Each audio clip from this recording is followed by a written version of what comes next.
Hello, ഇന്നൊരു കുട്ടി evening വിശേഷം കണ്ടാലോ? എൻ്റെ മുഖത്ത് ഇത്രയും ബൾബ് കത്തി നിൽക്കാൻ കാരണം ഓൾമോസ്റ്റ് ഒരു മാസം മുമ്പ് നട്ട ഈ ചീരത്തൈകളാണ്. ഇപ്പോൾ ഇതിന് ഇത്തിരി പ്രോഗ്രസ് ഒക്കെ വന്നത് ഇത്രയും ആയി നിൽക്കുന്നുണ്ട്. പലരും പല സമയത്ത് നട്ടതുകൊണ്ടാണോ എന്നറിയില്ല, ചിലതിനൊക്കെ നല്ല ഹൈറ്റ് വന്നിട്ടുണ്ട്, പ്രത്യേകിച്ച് ഈ പോട്ടിലൊക്കെ നിൽക്കണേന്. അപ്പോൾ വിചാരിച്ചൊരു കുട്ടി ഹാർവെസ്റ്റ് നടത്തിയേക്കാണ്. നോക്കി, ഇത്രയും കിട്ടി. അതാണ് എൻ്റെ മുഖത്ത് ഇത്രയും സന്തോഷം.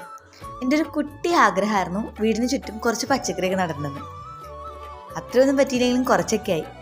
എന്താ ഈ ചിറ്റ കാട്ടിക്കൂട്ടണേന്നാണ് ഈശ കുഞ്ഞ് നോക്കി നിൽക്കുന്നത്. അതിൻ്റെ ചുറ്റും തക്കാളി തൈൻ്റെ ഒക്കെ കൂടെയാണ് ഞാൻ കുറച്ച് ചീരയൊക്കെ നട്ടത്. ഞാൻ മാത്രമല്ല കേട്ടോ, ഇതൊക്കെ നടാൻ അച്ഛനും ഉണ്ടായിരുന്നു. അപ്പോൾ ഇതൊക്കെ പറിച്ചെടുക്കുമ്പോൾ എനിക്ക് വല്ലാത്തൊരു സന്തോഷമാണ്. വൈകുന്നേരം ആയതുകൊണ്ട് തന്നെ എല്ലാവരും ഉണ്ടായിരുന്നു. അപ്പോൾ അവരൊക്കെ കാട്ടാൻ വേണ്ടി കുറച്ച് ഷോയറക്കലുണ്ടായിരുന്നു. സ്റ്റിൽ കൺഫ്യൂസിങ് ആയിട്ട് ഈശ ഇരിക്കുന്നുണ്ട്. എല്ലാം വരച്ചില്ല, ഇത്രയും ബാക്കി നിർത്തിയിട്ടുണ്ട്.